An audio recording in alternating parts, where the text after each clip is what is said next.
when we were born, like Elizabeth Spring Dow, who was born here yesterday, we come into the world, we come from being fully at home and feeling that release that comes. We have a little shadow of it when we come home at the end of the day, those of you that have a home, and put your feet up or relax or have a cup of tea or whatever that is, that feeling of coming home or coming to a safe space or feeling back at peace or at one.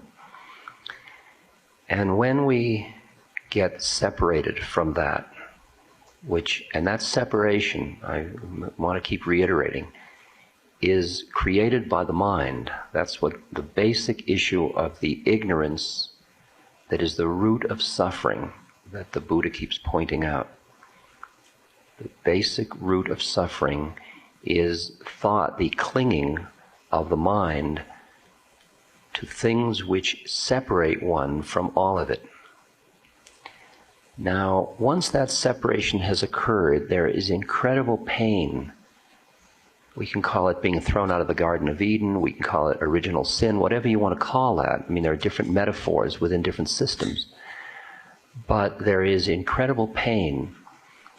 And in some profound way, all of our actions henceforth are an attempt to return to that being, for me, under Maharaji's blanket, or in the heart of God, or in the hand, or being the one, coming back into the one.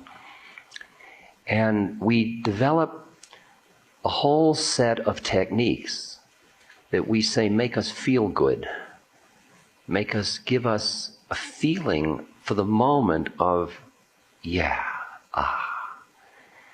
And some of those give us that moment so intensely, and the rest of our life is so much pain of our separateness and so devoid of that feeling, that once we find one of those things, for example, it might be a moment of sexual orgasm, it might be a moment of surfing when you transcend the dualism between you and nature, it could be when you're doing something like cooking, the way you turn into just the joy of the process.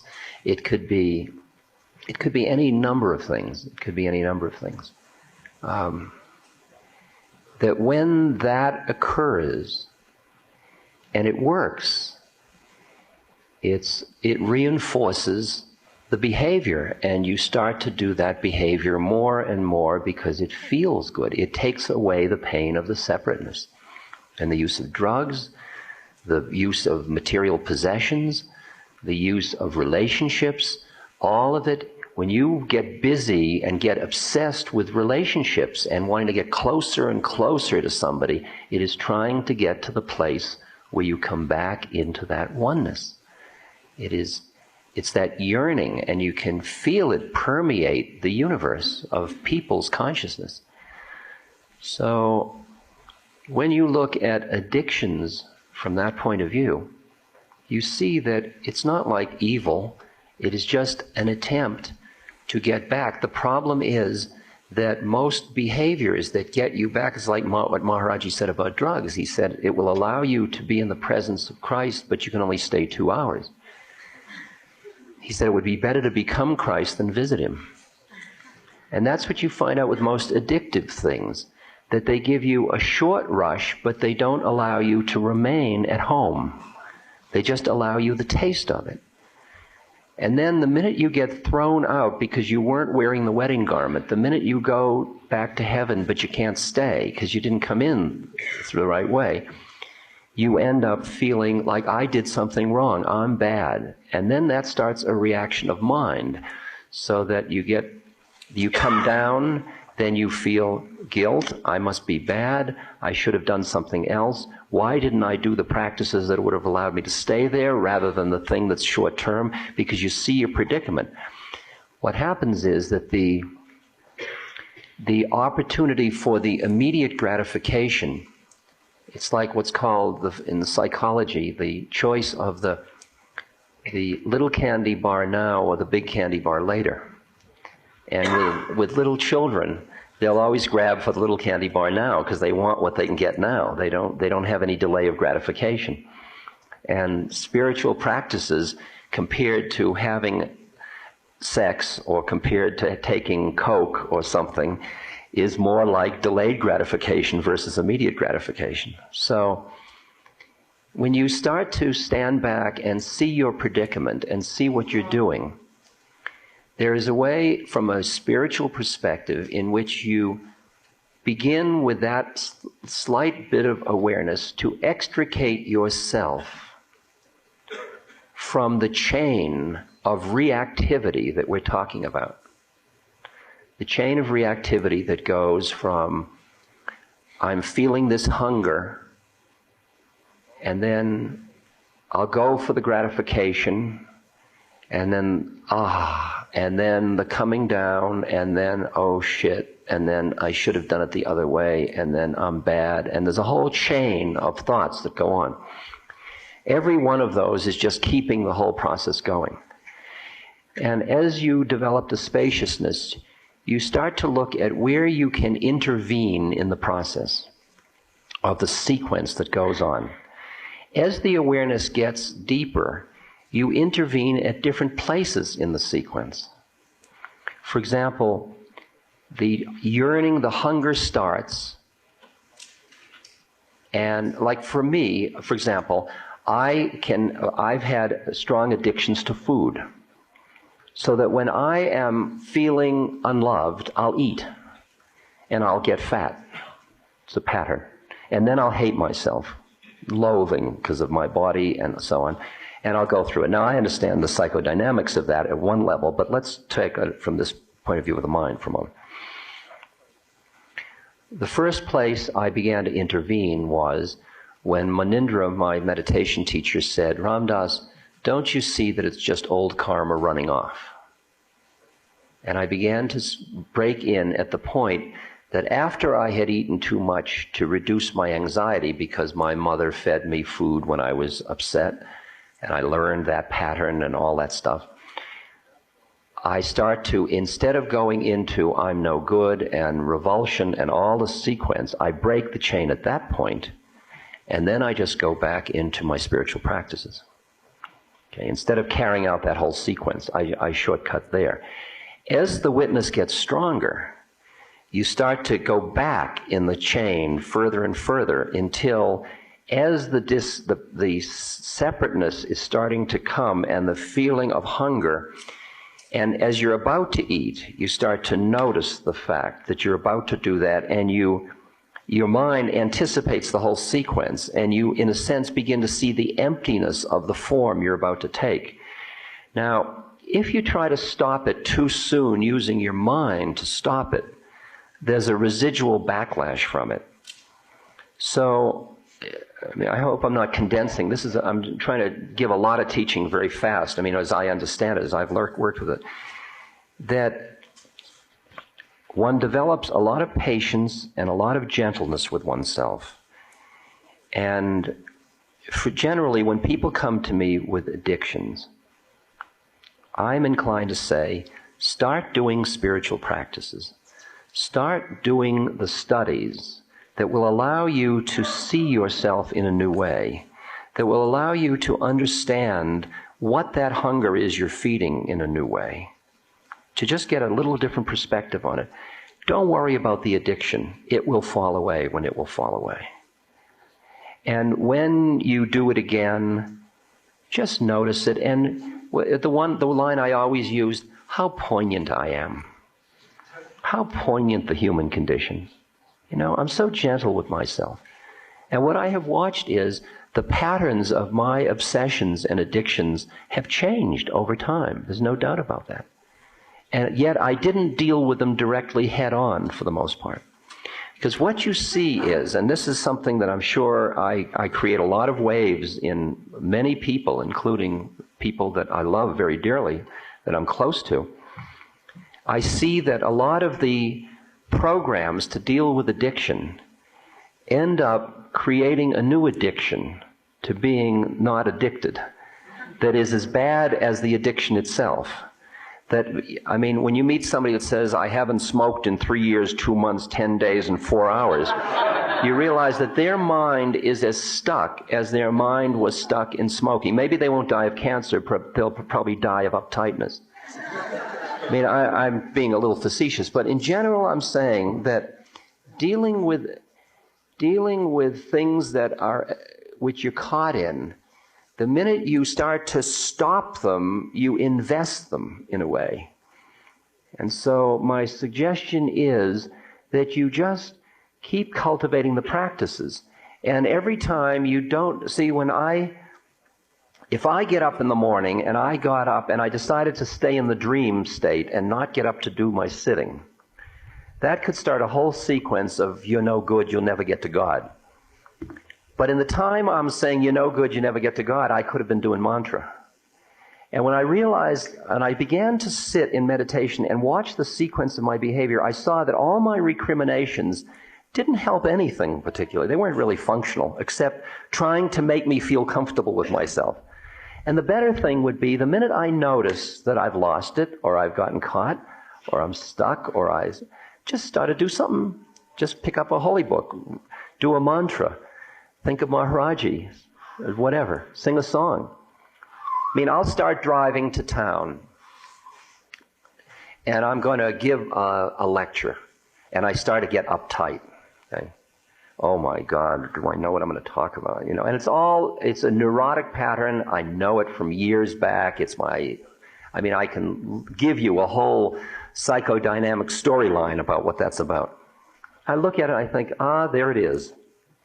At that moment, I start Shri Guru Charana Saroja Raja Nijamanu Mukuru Sudari Badano Raghubara Bimala Jasu Jod, and 6 minutes later, I'm in a different space than I was before. Now, you could say from a psychological, that's denial, and you should work with that.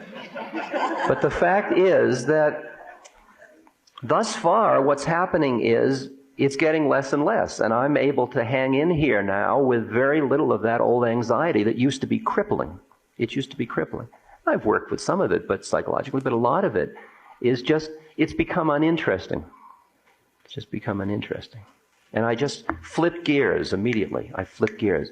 Because the minute you get lost in identification with your personality, to the exclusion of identification with your soul, right. That's what's happened. You've lost it. You've lost it. And there are 1,000 times each day you lose it. And if you get caught in your soul to the exclusion of your personality, you lost it equally as much. And that's the balance of us as human beings. Next question.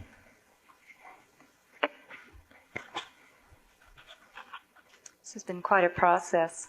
I keep asking questions and then I get my own answer. Of course, that's all I am, is your own answer. So I keep rewriting my question. No doubt if I sit with this question, I would get the answer too. But my most current question is recognition that I feel like I'm in a codependent relationship with God.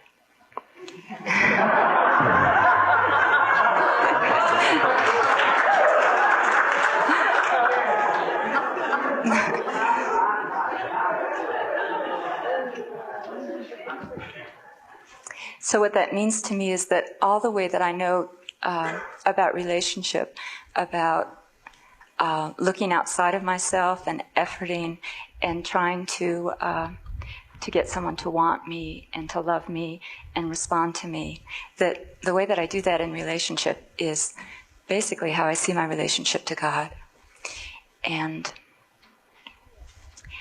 I don't feel like the way that my personality is organized right now that I can experience God coming back to me, wanting me and loving me and accepting me.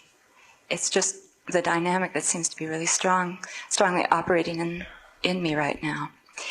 And when I think about how to do that with relationship, I would say that my work is to pull back and to not be so outer focused and to let relationship come to me. But the question that I have in relationship to God, it gets a little more nebulous. It's not very concrete. And I'm wondering how to be in relationship with God, and what's God's part? What's his role? What's his responsibility to me to come into relationship?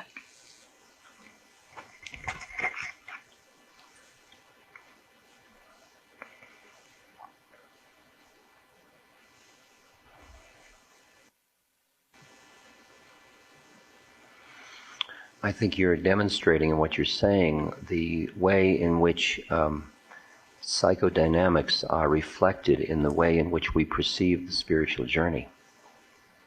And that you're writing the spiritual journey as a large version of what you're dealing with in the psychodynamics in your personality life. And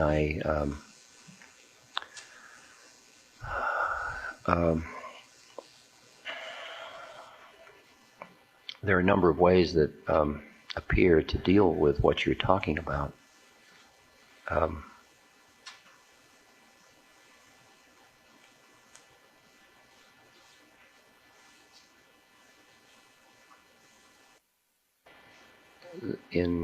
In understanding the dynamics of dualism, the dualistic practice of experiencing her as separate from you, experiencing God as separate. You can project into that which is beyond all forms any form you want. So you can project into it the form of a father, the form of a judge, the form of a rejecter, the form of a non-lover, the form of a caring person, the form of somebody reaching out, the form of somebody who's waiting for you to reach out. These are all projections of the human mind, because God is everything. So you're making of it what you wish.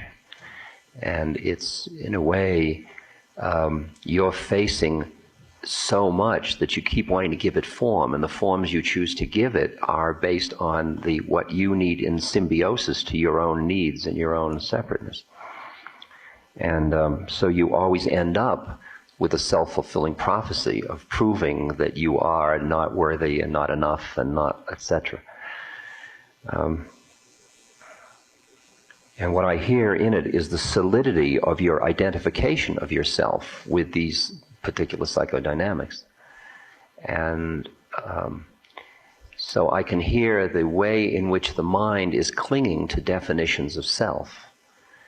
So in one way, if I were guiding you, I would give you meditation practices to help you extricate yourself from such a strong model of who I am.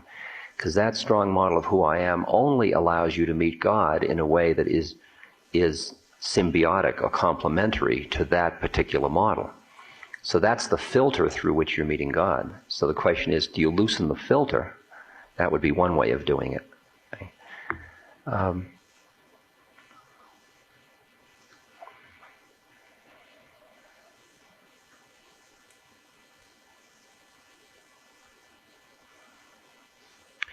The fact that you are presenting this question the way you are, this is another way I could do it, you see, is to say that the person who's presenting it isn't exactly the same person who's caught in codependency. It's somebody who is noticing the predicament. And what I would like to do is align myself with that part of you. And say that part of you just notices the whole way in which you're doing what you're doing, and sits with it, and says, look at how I am reducing God to that kind of a partnership. And because I keep reminding us of the statement, God, Guru, and Self are one and the same thing. So in a way, it's as if the outer part of you, your personality, is filled with need. And the inner part of you is filled with the fulfillment of those needs, but the outer part of you feels that the inner part of you isn't available, because that's part of the outer part of you's model, that I'm not good enough to have it. You see your predicament. I mean, you're cutting yourself off from your own inner source. And so I think probably another way would be the practices, things like I am that, which is techniques of not feeding the dualistic of God and me, because every time you get near relationships, you slip into your routines about codependency and all that kind of jazz. And it becomes very dramatic. And the other one is to quiet enough to listen to just the truth of your own inner heart, and not turn it into a God he or a God she or a God out there. In other words, I'm saying that the dualistic practices may not be optimally productive to you at this stage because of the intensity with which you're holding on to your psychodynamic identity. Okay? And rather a way of emptying and tuning and listening, and perhaps relating to nature more rather than people personifications. I mean, I think I might suggest to you something like sitting by a stream, for example, for a while. And just sitting with a stream and tuning to the river and tuning to the wisdom of nature, rather than getting into a psychodynamic relationship with God. Okay. Next.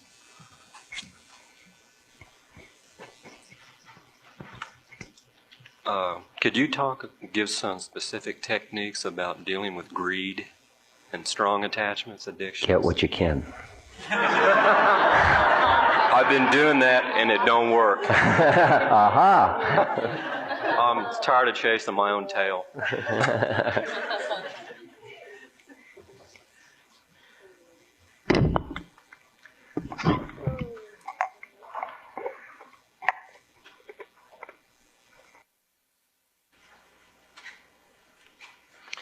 The issue with all kinds of, it's the same really we were dealing with before, the question of addictions, is to quiet down enough so that you can begin to appreciate the mechanics of the process, so that you can see how it all works. Not necessarily see the source of it. I'm not talking about going back into what it caused it. I'm just saying look at it and see what it is. And see how, it's interesting, I will have an addiction, and then as my awareness gets stronger, which I'm cultivating through all my practices, as my awareness gets stronger, I notice that I still will respond to the desire and the pattern, but as I'm in it, instead of later on when I see that it didn't work or it didn't give me what I thought it would give me or something, and the despair and disillusion and that whole sequence, when I'm in it, I begin to feel its emptiness, because the part of me is in it, still milking it for all I can, but there's another part of me that I've been cultivating that is just sitting with her and saying, lovely, isn't it? Or, yeah, great, awesome. And I've watched that awareness, as I said before, starting to short-circuit the whole process, getting back earlier and earlier until as that thing which awakens the greed starts in, it starts to thicken my consciousness. It's as if I'm falling out of grace into the desire system. The minute you identify with a desire system, which is really what starts the whole sequence of greed, the minute you identify with the desire, you will feel the finiteness of the game. You've just narrowed it down. You just imprisoned yourself again. Identification with the desire is imprisoning. And yet you have desires. And the question is how you can be involved in life with desires and still not be attached to them. How you can be fully human with all of the stuff without the identification that grabs. What we're talking about is awareness. And awareness at its freest sense is this spacious, vast thing that includes everything. The minute it gets caught in a desire, it closes down into, I want that. And that's all you want, is I want that. And then all the rest of it is irrelevant. I want that. I mean, you watch a child, I want that, and if it can't have it, it starts to scream and cry. And the minute later, it doesn't want it anymore. And it's the same with us. I mean, we're doing the same thing. And I've gotten to the point where I see my desires. If I get them, fine. If I don't get them, fine. It's interesting. If I suffer, it's okay. That's as interesting as getting what I want. And I'm not a masochist about it either. I just begin to see that I have been at the mercy of those desire systems all my life. Of, are you getting what you need? I mean, and people come up and they say, I'm not getting what I need out of life. And I feel not badly that they're not getting what they need. I'm feeling badly that they're so caught in thinking that they need to get what they need. Because it's one level back. It's that identification where the problem is. So that I keep feeling that just keep cultivating the spaciousness of awareness, and then watch how the awareness keeps getting trapped. And you can only do that when there's a little bit of quietness in you that can sort of sit and watch the thing as it's going down. And again and again. And I'm not the traditional kind of teacher which advocates renunciation, of keeping away from the things. I'd say go out and be greedy. Just bring mindfulness to it. And that you'll watch after a while. See, that's why Maharaji is useful to me. Because Maharaji, as when I talk about my method being Guru Kripa, or grace of the Guru, it means that his consciousness is present with me all the time. If I go into the bathroom and masturbate, he's there saying, interesting. Getting a rush? Is this fun? Are you really having a good time? You know?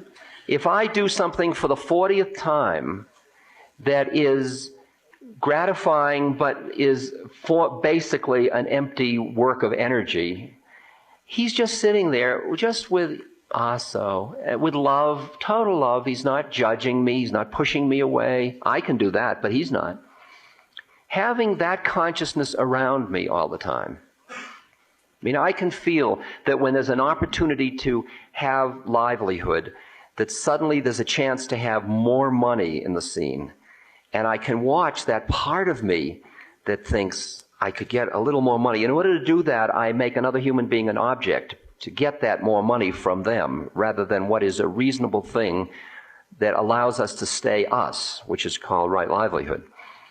Right livelihood is us money. I mean, you remember that Uncle Henry story? Okay. See. Tough. How many don't know the Uncle Henry story? Oh, okay.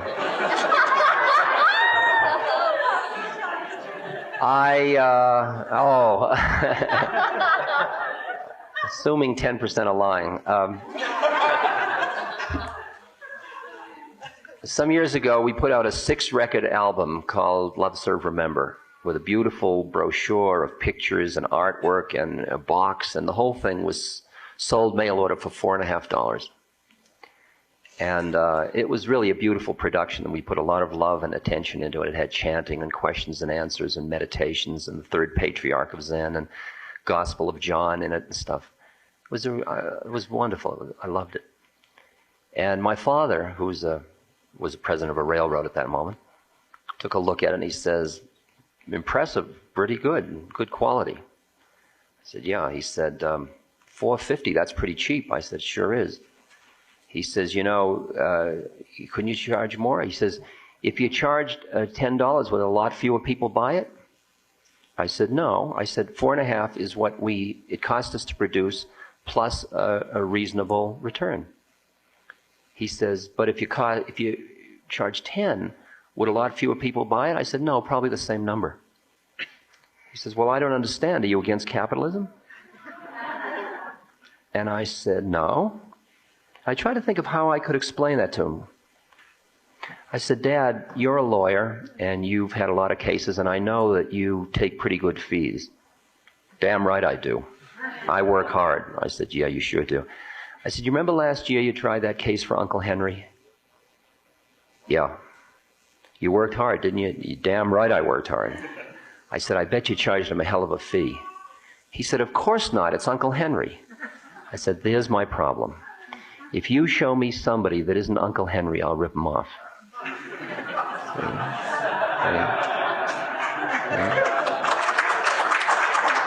That's the issue of right livelihood. That is the issue of right livelihood.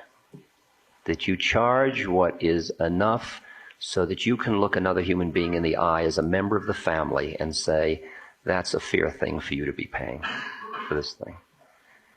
And that's finally where you arrive at. And when I see myself not doing that, because the chance of, but I make them into an object in order to do that, I watch the horrible beauty of nature unfolding. I see myself doing that, and I'm just quiet watching it, and then I watch the karmic effects of it, and after a while, as I'm starting to do it, it costs too much. It costs too much. There are many people that come up to me and say, I love you so much, can we go to bed together? And the funny line that always comes up in me, not always, but most of the time, is...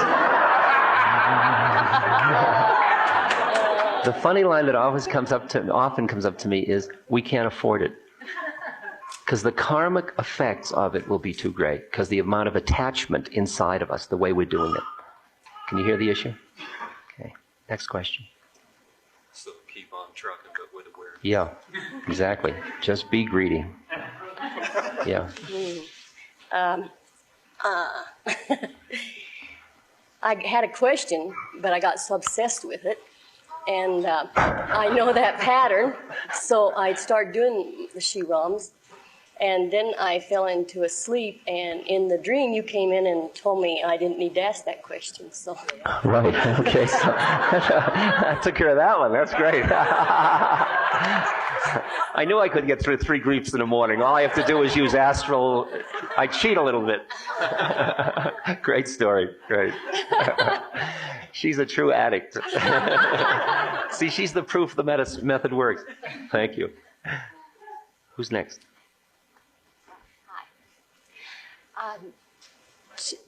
2 years ago, I left a relationship that you might say you performed the divorce here at Lama, and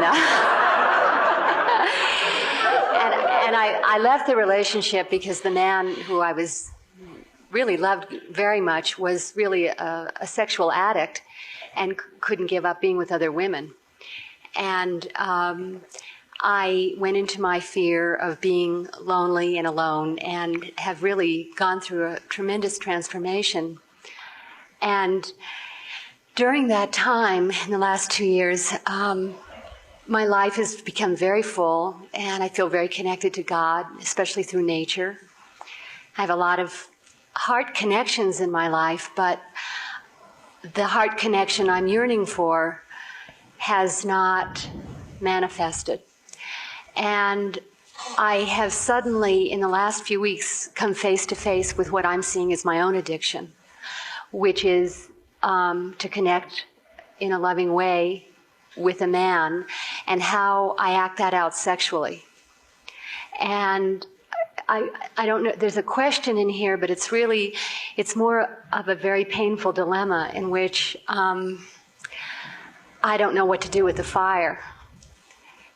And I hear. Okay. I'm sure you're not alone in that predicament. I feel alone in it. No, you're not. Believe me. If you scratch the surface of many people, you find the same situation.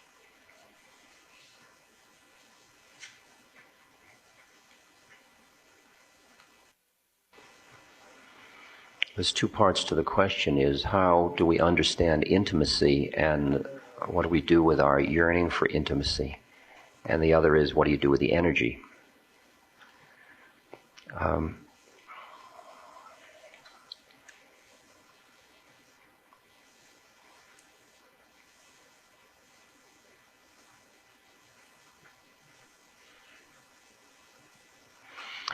Intimacy between 2 human beings has the potential of being one of the most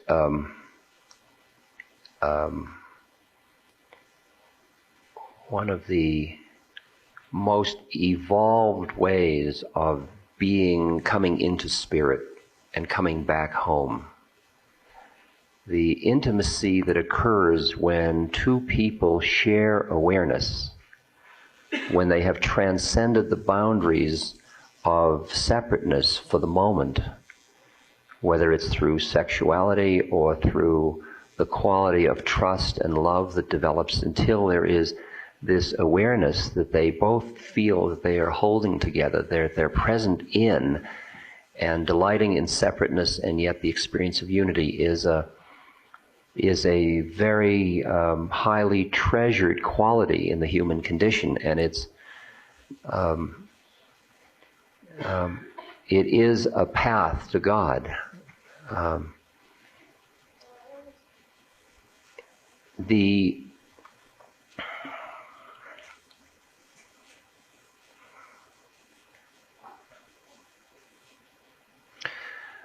What it is that's being yearned for is the feeling that is the product of the method. That is, what you're yearning for is that feeling of being peaceful, being at home, feeling warm, feeling safe, etc.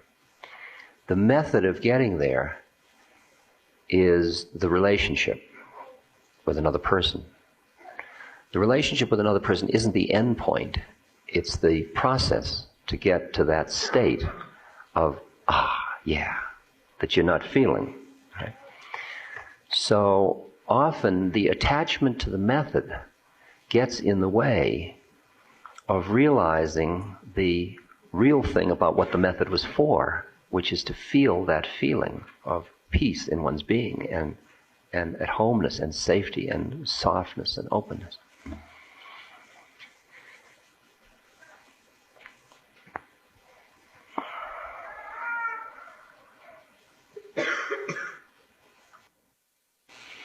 Now the kind of elaborate, when you start to work with sexual energy in relationship, the delicate line between where the sex is in the service of the love, or the sex is in the service of the increasing the oneness, when it goes over the line into the greed for gratification, or what's called lust, which is my need to use you to satisfy me, in which the person becomes an object, which takes you away from the place ultimately that you want to be. Although, see, can you hear the complexity of it? I mean, I'm playing with the edge of something, because what happens is when you use lust to get to God, I mean, sexual lust with another person to get to God, you're using a method which separates you in order for the moment of transcendence when you transcend the separateness. But because of how you got to there, the minute the orgasm occurs, you're back in your separateness again. And you're back in a cruel way, in an interesting way. I mean, there is a cruelty to lust, as many of you recognize, I think, as opposed to sex that comes out of a quality of deep attunement and oneness with another human being.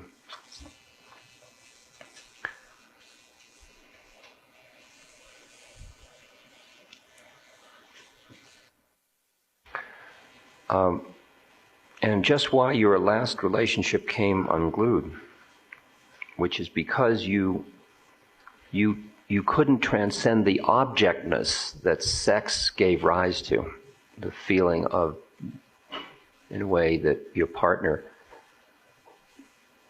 was more attached to that gratification, to the, well, let's strike this for a moment, let's not go that direction.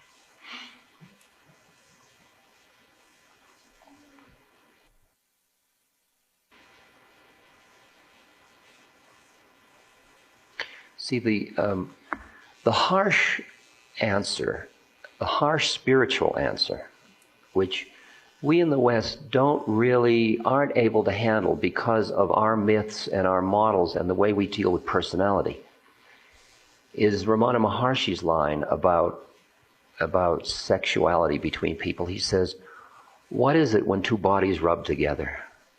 What is it? And from that point of view, people only come together to procreate. That's it. It's the only reason from an evolved sexuality. And what's interesting is you get to the point with another human being where you are so intimately with them in oneness that to come down into a practice, to come to oneness, takes you away from where you already are. It's interesting to be in love with somebody so much that the sexuality can be a play that comes out of that oneness, but no longer, since it's previously been used as a method to get you to the oneness. It's like if you're in Detroit, you don't have to take a bus to Detroit, put crudely. That once you understand where you're going with another human being, where you're going into the space of oneness, you realize that sex, the foreplay and sexuality is a method. It is a method to bring you into union. And it's an exquisitely beautiful method. And obviously it's a profound method because it keeps the species going. But we have overlaid it with a tremendous psychodynamic, tremendously complex set of rules and needs and gratifications and theory and myth and so on. So that most of the time people are having sex in their heads. I mean, they are really making love with their own fantasy life, which is part of the horror of lust. So I haven't known how to quite say it. I've said, make love only with your friends. It's one of the ways I started to say it. Of get to know somebody and open to them through truth and trust and hold back on the sexuality to the point where it's irrelevant. Then you can have a ball. But when you need it, you've got to watch out that it doesn't come back and hit you in the head. That's what I mean when I say crudely, screw your friends. You know, I mean in gross terms. All right. Now,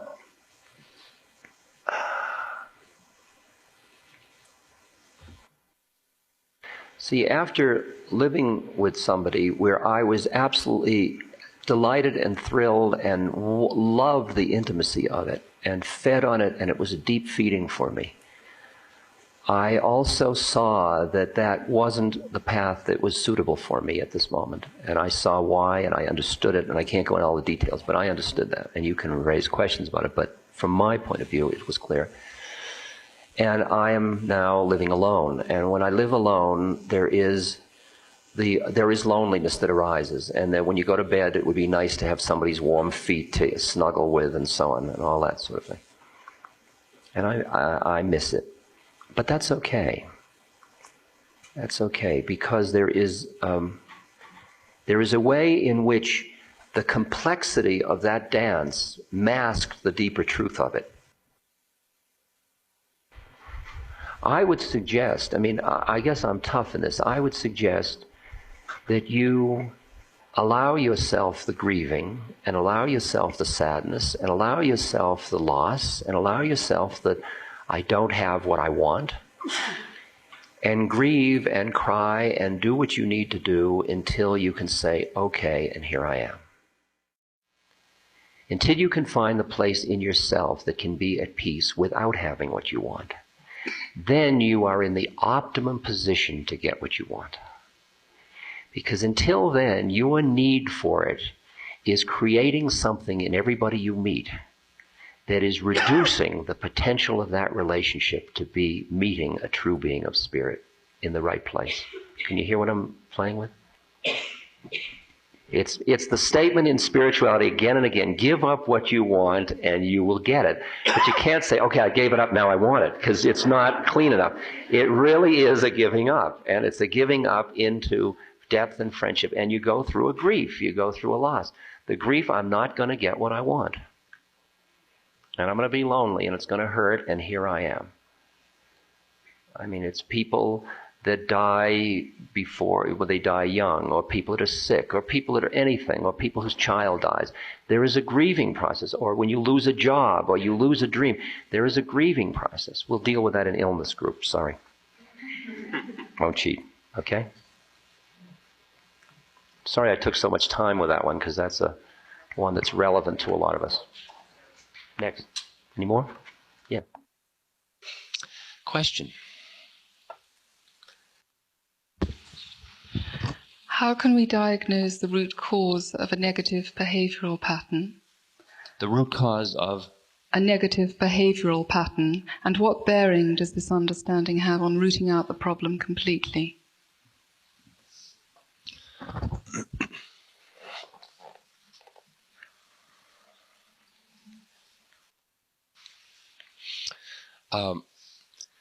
That question is concerning the use of history, of historical versus ahistorical techniques of behavior change. There are therapeutic techniques which say, let's look for the cause of why you are unhappy. And let's go back to find out what the root cause was, the way in which your father or mother was, the way in which your early experiences were. The other existential technique is to say, this is what we've got, and it's being reflected right now. Let's deal with what is going on right now. Let's not worry about the history, because that's then. This is now this, and let us change the way in which you look at the world right here.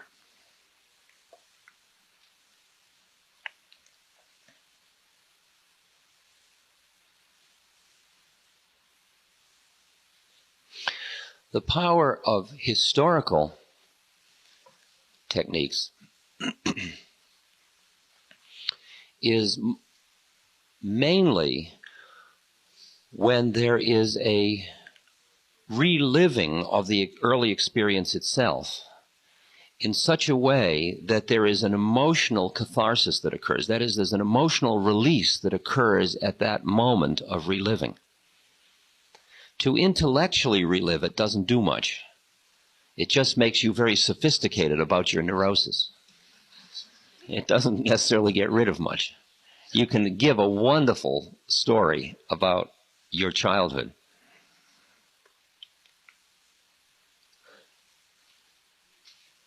It's extremely difficult.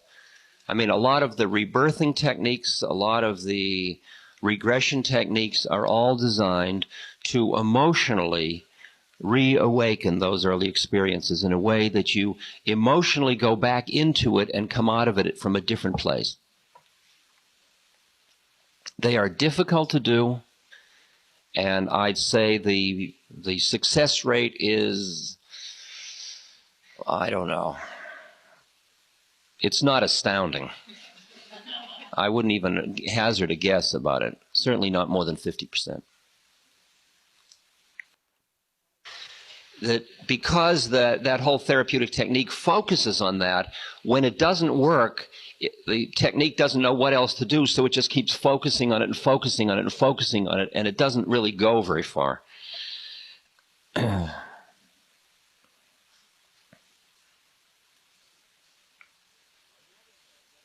On the other hand, when a person is ripe,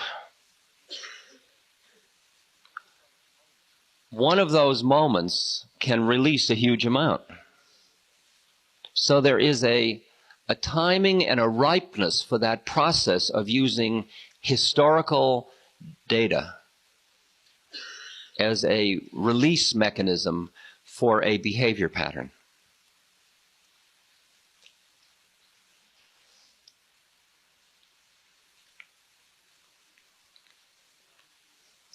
Now, if you just notice, I made it clear once before, I said it before, but maybe it didn't come through very clearly because it's such a subtle point, that the techniques, when we follow the breath in meditation, we are focusing on the mechanics of mind, not the content of mind. When you follow the breath and a thought comes up of I'm unworthy, or I wish my father hadn't done that, or, I mean, I was amazed when I went to my meditation master in Burma. The value of him for me was that unlike the meditation teachers I had in the West, who I could suck in by the fascinating way in which I related the content of my thought. See, in the West, I'm so charming in the way I present my thought that I could get anybody. And then furthermore, I was Ram Dass, and that was another added little thing. You know, I was a somebody. So But when I went to the Burmese master, he couldn't have cared if my name could have been 463 for all he cared. And the content didn't interest him in the least. He was only interested, it was like he had one of those desks with little pigeonholes in it, you know, little compartments in it. And you would say bloop, and he would think memory, planning, negative sensation,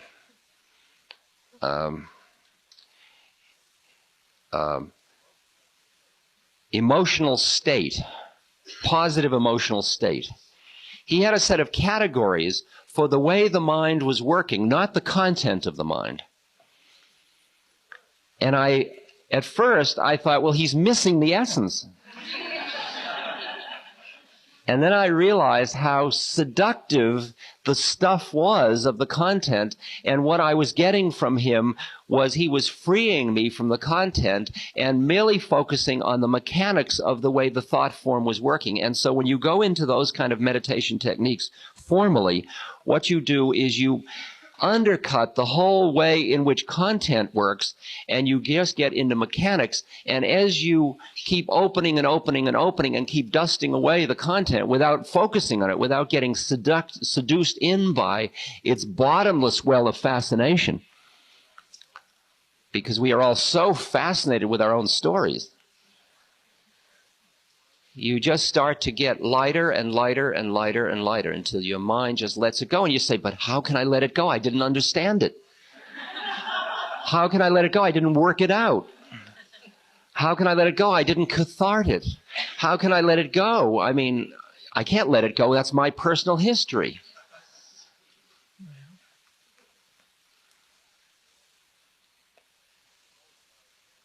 I've told about how once, several years ago, I had all these boxes of memorabilia, and every time I moved, I'd always have the shipping company move these boxes of old pictures and old love letters and important documents. And finally, I was moving again, and I had just moved about 4 times, and each time it's just shipping and storing, and I thought, why am I doing this? It's as if I'm holding on to my past in case I run out of the future. Because in fact, I never open the boxes. I just mark them and move them and store them and then collect more and mark them and move them and store them. And I thought, I don't need them, so I'll burn them. I'll throw them away is what I decided. So I went through them and I threw it all in the trash can.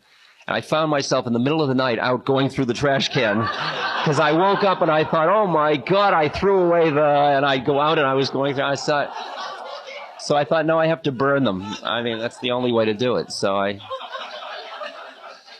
started a fire in the fireplace and I started throwing in these things, saying goodbye and throwing it, and I milked the drama, I'll never see your picture again, and I threw it away. And then one of my rascally friends brought me a big stack of pictures of Maharaji, and he says, you want to throw these in?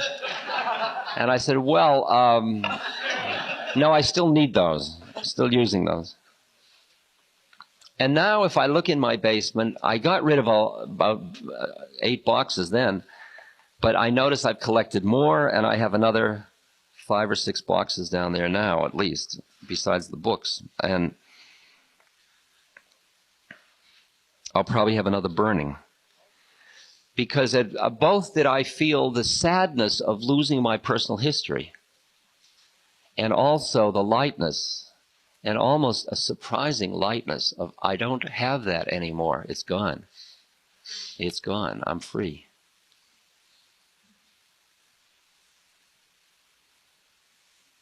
I think all of us, when you look at people, you often see as like St. Nicholas. You know, they're carrying this big bag of personal history.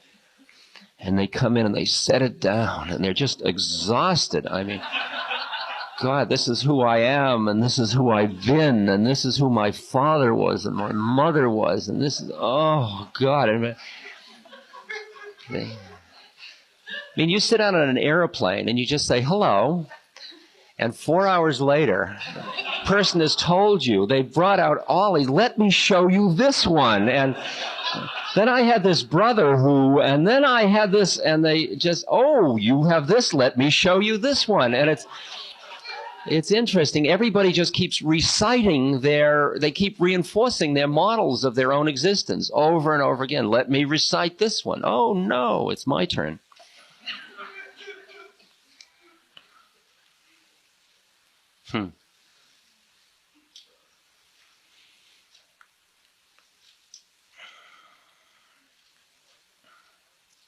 So I think when you ask the question why, it's less interesting for me now than just how do you get rid of it.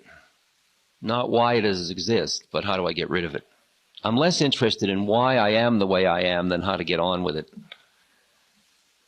And much more, I see where I'm going, and I let it pull me towards it, and I just keep discarding stuff, even though I don't understand why I had it in the first place.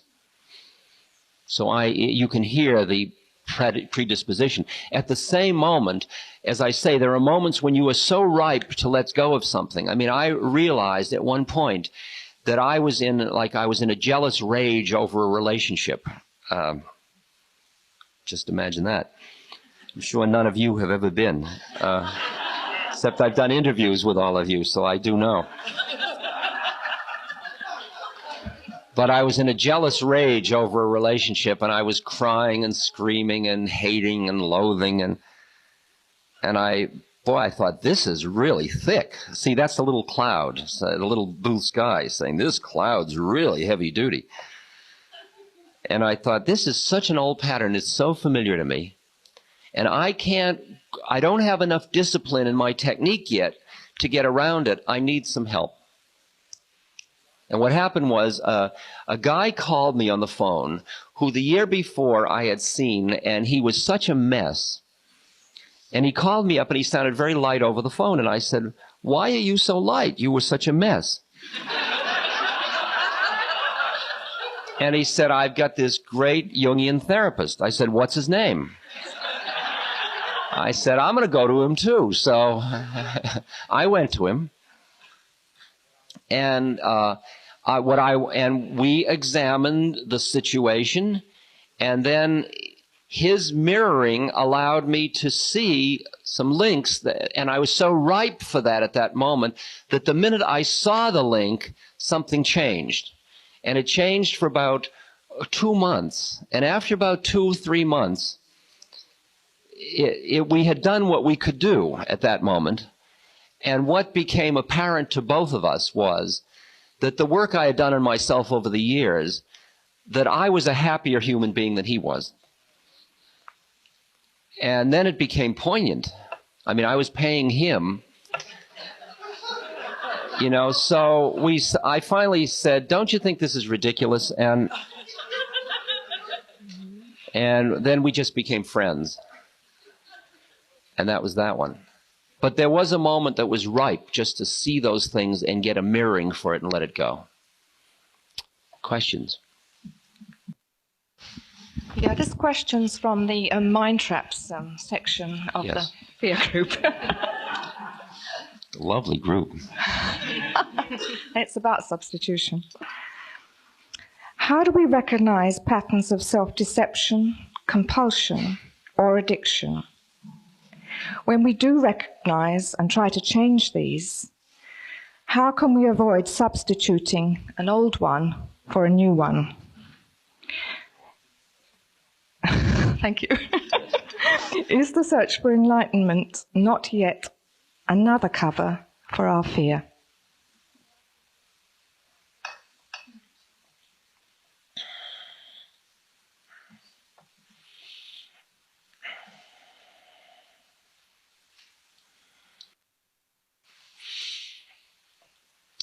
Now, just now, when I was silent in response to that, my awareness went through a series of stages. I heard the question. First of all, in my mind, I repeated the question so I could make sure I heard all the dimensions of it. That was the first part about the attachments and addictions of mind. How do we get to see them? How do we know that when we do something about it, we're not just substituting new ones? isn't the search for enlightenment another one? Those were the three major components of your question. Then I saw myself starting to think about the answer. And then I said, not deep enough. And then I started to empty. All I did was go back to my breath, the rising and the falling of the breath in the abdomen. This was all happening just now. And then pretty soon, the whole thing was empty. In other words, no more mind structures. Not thinking emptiness, but just not. Just, right? The rising, the attention to the rising and falling was still another one that I was using to get rid of the first ones. But as I kept going in, then I just went into the rising and falling, and then there was just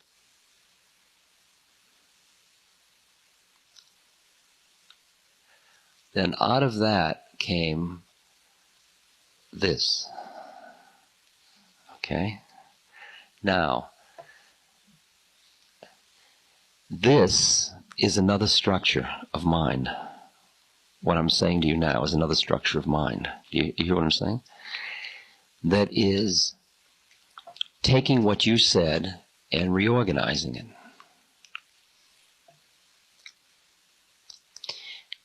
The issue isn't that I have a structure of mind, because we are, the only way of interacting in the universe is through these structures. The issue is where one is in relation to them and how tightly one's holding on to them. Not that one has structures. Take, for example, the structure of trying to get enlightened. Now, trying to get enlightened is a structure. There's a great little story I must read you.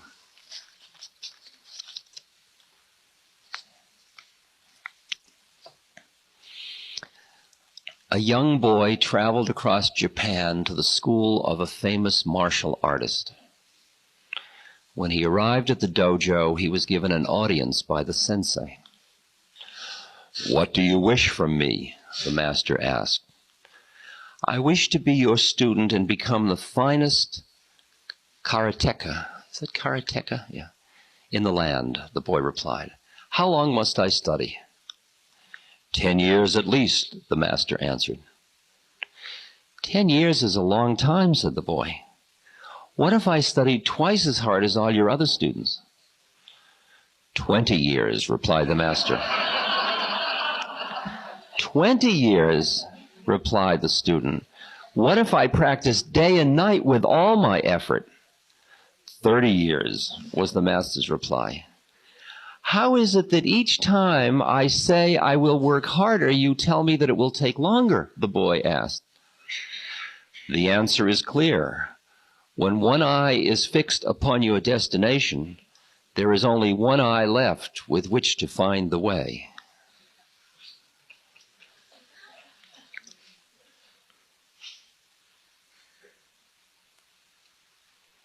Now, the stance one takes to become enlightened is a trap. It's a place you are that is not enlightened. It's a stance in which somebody is going somewhere. I'll meditate. You know,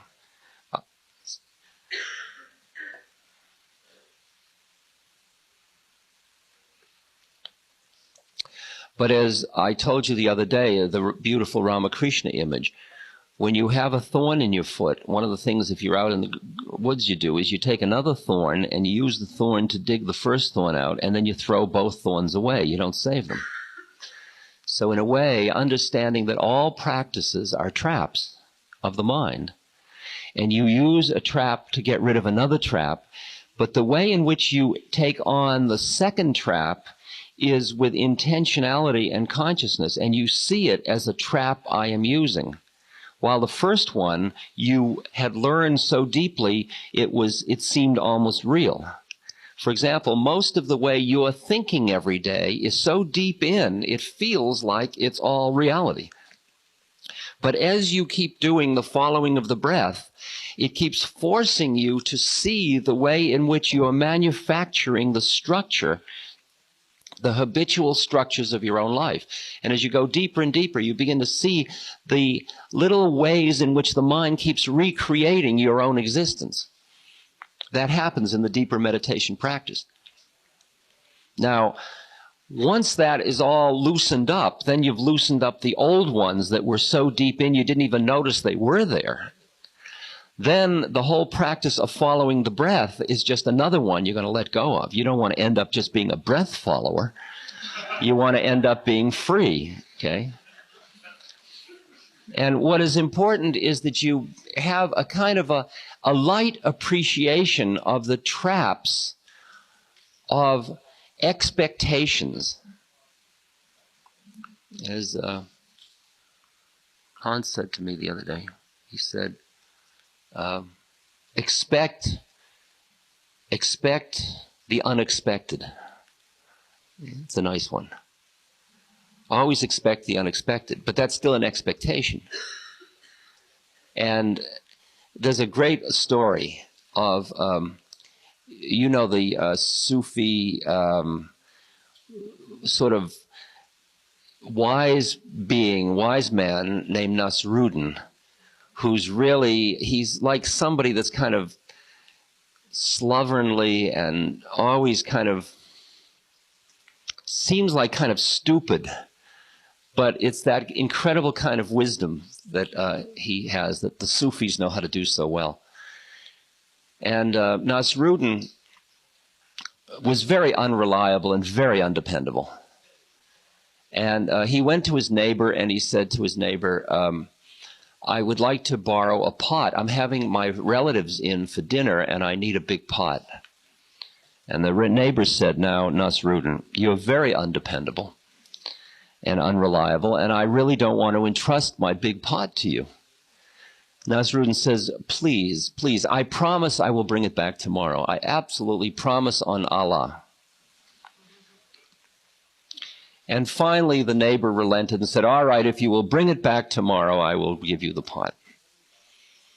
Nasruddin took the pot, went home, had the feast. The next morning, he knocks at the door of the neighbor opens the door, and there is Nasruddin with a big pot.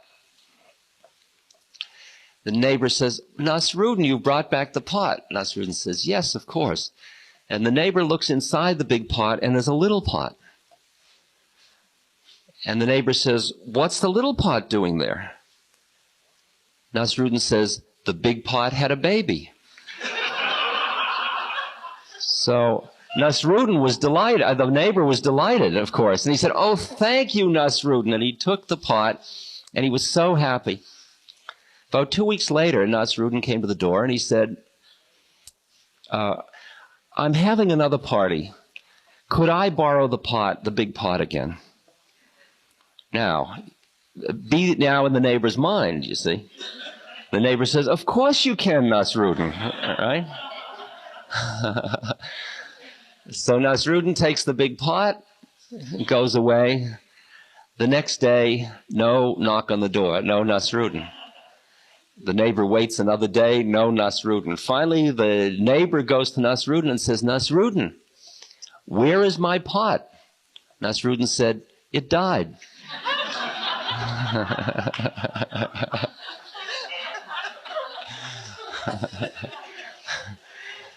Do you see the way Nasruddin played with the mind of the guy? I mean, he sucked him in and then did him in. I mean, it was just exquisite. About expectations of mind.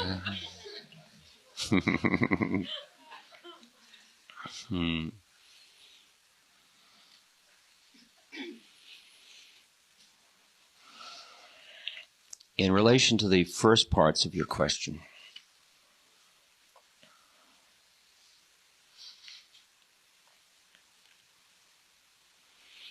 I think most people are so entrapped in their mind that they don't even know they're entrapped. And that's the line of Gurdjieff that I quoted the other day. He said, you don't realize your predicament, you are in prison. But if you would escape from prison, the first thing you must realize is that you're in prison. If you think you're free, no escape is possible. It's a far-out image.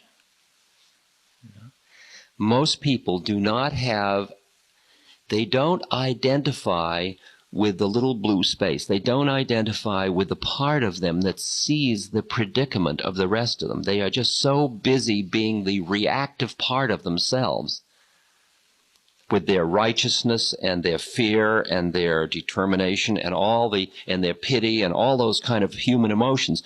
They're so reactive, and so it fills all the space, and they never stop to reflect. They wouldn't think of meditating or reflecting. And they get up, and from the minute they get up, as they wake up, their mind starts to run its numbers, and they keep getting into the reactive thing. Oh, I've got to go to the toilet. I smell coffee. Oh, I've got to get up. I must remember to do my laundry. Oh, I forgot to call so-and-so. Oh, I want to sleep 10 more minutes. Oh, it's warm in that corner. What was I dreaming? And the mind starts, and it just feeds this continuous brrrr, like one of those hammers in the street. And it just goes all day until finally you just fall into exhausted sleep at night and then start the next day. And it's just mechanically running off, and there's no space in it at all. So that I think what is required, first of all, is the beginning of what's called awakening, which means the recognition that you are in prison. That's what awakening is about. And that recognition has to come in some way where you got a little whiff of the fact that there is freedom, that there's something other than what you're stuck in. Now, you say, well, that's grace. It's grace to recognize it, because in actuality, as I said earlier, everybody is having those experiences, but most people's minds are so strong, they interpret the experiences that would show them that there is freedom, they reduce them and interpret them in terms of their prison model. So they say, when they have an experience that would be transcendent, they say, I was out of my mind. That's a way of rejecting the thing. Do you hear that? Or in science, when you can't explain something, you say it's error. That means I can't explain it.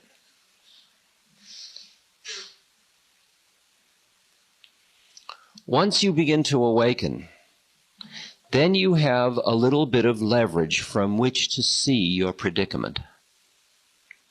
Now, one of the ways that you can help yourself is by connecting yourself with other consciousnesses that will mirror for you the ways in which you're stuck. That can be books, it can be photographs, it can be the Sangha or Satsang or the community of other beings who are attempting to awaken. Because once you start to begin to awaken, you start to see people in a different way. When you were stuck totally in your mind, you looked at other people totally in terms of their relevance to your need systems. Once you begin to awaken, you're able to meet other people on two levels. One is within your need system, and one is that little bit of space around it. And the satsang or sangha or community is meeting those people in that little bit of space in the new perspective around the predicament of life. And then what happens is, once you meet such people in books or pictures or whatever, you then ask them in one way or another to help you. Like when you take the words of Christ, or the words of the Buddha, or the words of Ramakrishna, or Ramana Maharshi, or any of the wonderful great beings that have lived through history who have made the mystical journey, their words, just reading their words, is like reminding you and showing you how stuck you are. It's mirroring for you your stuckness. And just sitting with that mirroring and sitting with that space and sitting with those friends who tell you you're stuck, that process is constantly working to dislodge your staying within the stuckness. And it's helping you start to let the stuckness start to lose its solidity and thus crumble a little bit.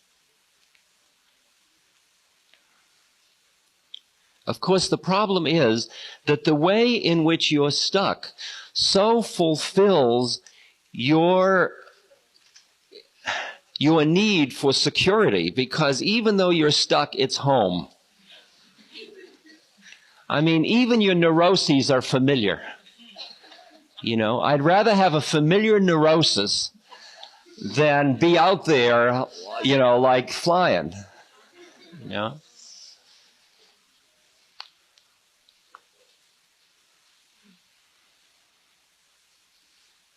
So what we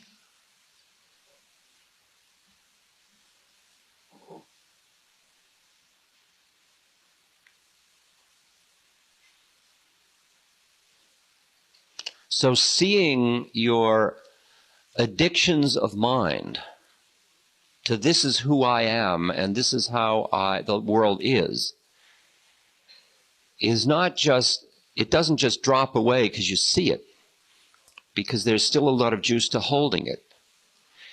There is a readiness for letting go of things. And the word that is used often is viragya, or the falling away of worldly stuff. There is a place where it isn't worth holding on to any longer. And you're then open. It often is required, there's despair involved in that. There's despair of finding yourself so trapped. And sometimes the despair is great enough that it opens a door for you.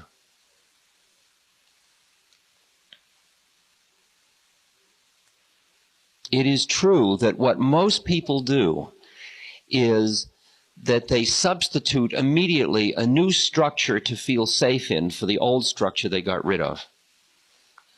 And the only thing you can hope is that the new structure will be taken on from a place. See, most of the structures that you have about yourself and the world were developed in your preconceptual time, between the time you were, say, 6 months and 15 months old. That's when the basis was laid down for the whole game of your ego. And so they are emotionally learned structures. They are not conceptual. Initially, the rational mind didn't mediate it. When you learn something rationally, you can unlearn it more easily than when something is learned emotionally, because when it's learned emotionally, you can't get at it. So that therapy has a very hard time getting to those extremely early learnings that happen, which were laid down so powerfully. So what you're doing when you take on a new structure is you're taking it on conceptually, intentionally, and so it is easier to let go of later. And then you use that new structure and keep moving yourself into the new structure. And then, like, when you have felt I am no good, you then can feel I am good. And you can use I am good to dislodge I am not good, but then I am good has to fall away, because that's just another place to stand if you want to be free. Because free is neither good nor not good. Free is just free.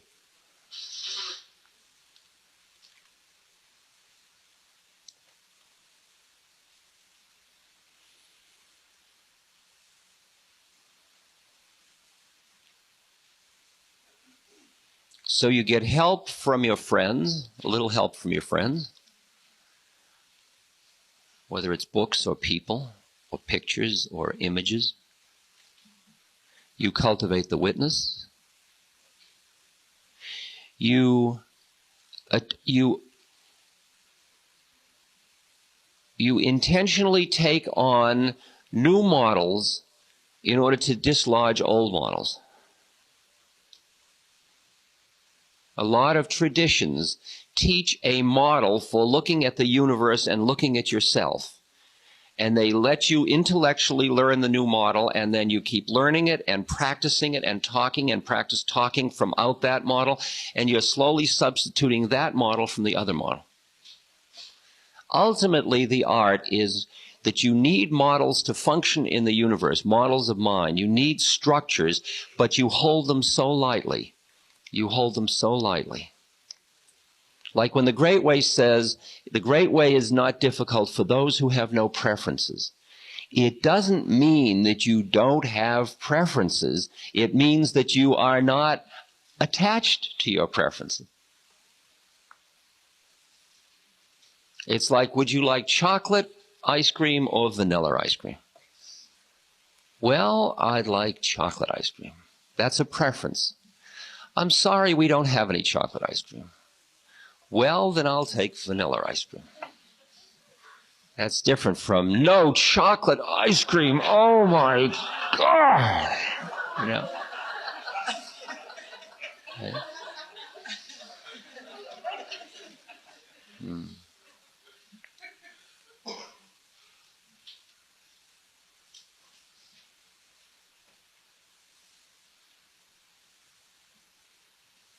It's done. As you cultivate that emptiness, that quietness, that place in you that doesn't have any models, that doesn't function in the world, it just is, and then you take on the functioning facade of models and preferences and all that you need to function in the world. But there's a place in you that sees it all as game or play or structure that you've taken on in order to function in the world. When I'm with you, I have to be somebody to be with you. I've got to be in a role. There's no way you and I can be together where it isn't mediated through role. Even though we can meet behind the role, we have to meet through the role as long as we are embodied. Can you hear that one? Is that too thick? And the quotes in the Castaneda books that are quite fascinating, which Don Juan, who is another wise being, he says it in a very fierce way.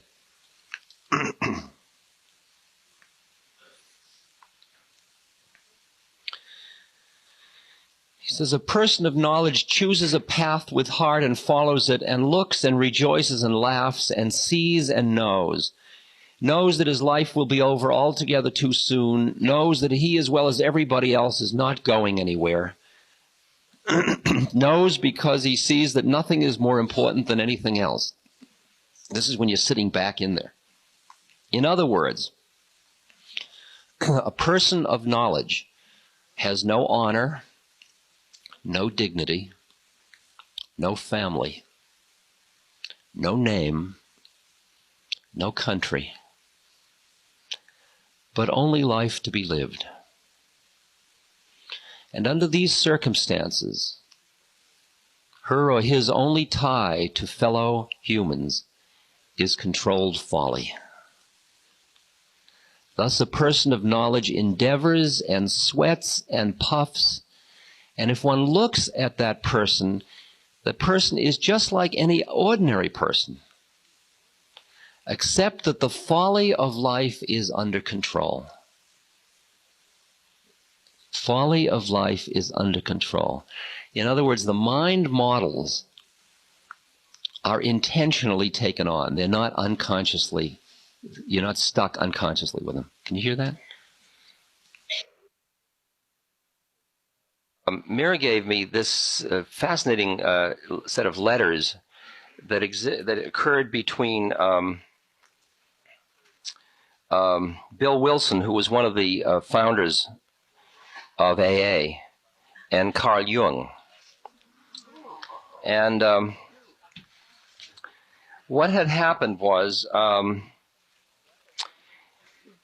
Jung had had a patient named Roland H., who was the founder of AA. And Jung had told Roland H. that his case was hopeless and that only a religious conversion could affect his addiction to alcohol. And to which Bill Wilson wrote, "Dear Dr. Jung, this letter of great appreciation has been long overdue." It tells about AA, and then he says, I doubt if you are aware that a certain conversation you once had with one of your patients, a Mr. Roland H., back in the early 30s, played a critical role in the founding of our fellowship. Though Roland H. has long since passed away, the recollection of a remarkable experience, he remembers it as follows. Having exhausted other means of recovery from his alcoholism, it was about 31 he became your patient. He remained under your care for perhaps a year. His admiration for you was boundless. He left you with a feeling of much confidence. To his great consternation, he soon relapsed into intoxication. Certainly that you were his court of last resort, he again returned to your care. Then followed the conversation between you that was to become the first link in the chain of events that led to the founding of AA. My recollection of this account is this. First of all, you frankly told him of his hopelessness, so far as any further medical or psychiatric treatment might be concerned. This candid and humble statement of yours was beyond doubt the first foundation stone upon which our society has since been built. Coming from you, one he so trusted and admired, the impact upon him was immense. When he then asked you if there was any other hope, you told him there might be, provided he could become the subject of a spiritual or religious experience. In short, a genuine conversion. You pointed out how such an experience, if brought about, might remotivate him when nothing else could. But you did caution him that these were comparatively rare. You recommended he place himself in a religious atmosphere and hope for the best. Then it tells about how he, in fact, did join a group and it did do it, okay? And then this fellow's story about his thing. And here's a letter from Jung. Dear Mr. Wilson, I had no news from Roland H. anymore and often wondered what had been his fate. Our conversation, which he has adequately reported to you, had an aspect of which he did not know. The reason that I could not tell him everything was that those days I had to be exceedingly careful of what I said. I had found out that I was misunderstood in every possible way, thus I was very careful when I talked to him, but what I really thought about was the result of many experiences with men of his kind. His craving for alcohol was the equivalent on a low level of the spiritual thirst of our being for wholeness. That's that same thing of coming back into the one. Expressed in medieval language, the union with God. How could one formulate such an insight in a language that is not misunderstood in our days? The only right and legitimate way to such an experience is that it happens to you in reality, and it can only happen to you when you walk on a path which leads you to a higher understanding. You might be led to that goal by an act of grace, or through a personal and honest contact with friends, or through a higher education of the mind beyond the confines of mere rationalism. Okay? These are the three paths that he's pointing out. I see from your letter that Roland H. has chosen the second way, which was, under the circumstances, obviously the best one. Okay. Just thought you'd be interested in that. You see, alcohol in Latin is spiritus. And you use the same word for the highest religious experience as well as for the most depraving poison. The helpful formula thus is spiritus contra spiritum. Thank you again for your kind Richard letter. Alpert. I was just born as a human being, and then I learned this whole business of who I am and whether I'm good from, or bad or achieving or not. It's in Parabola. It's reprinted. And you I'm see sure all it's those reprinted in all the learning AA literature. separate. So you start to have this dissociative experience of where all that you become is awareness, is a point of awareness. That's all that's left. I remember the first time this happened to me, as professor went and middle-class boy went and pilot went, and all of my games were like going off into the distance. I got this terrible panic because indeed I was going to cease to exist. And I got the panic, which is the panic that precedes the psychological death, because indeed Richard Alpert was dying.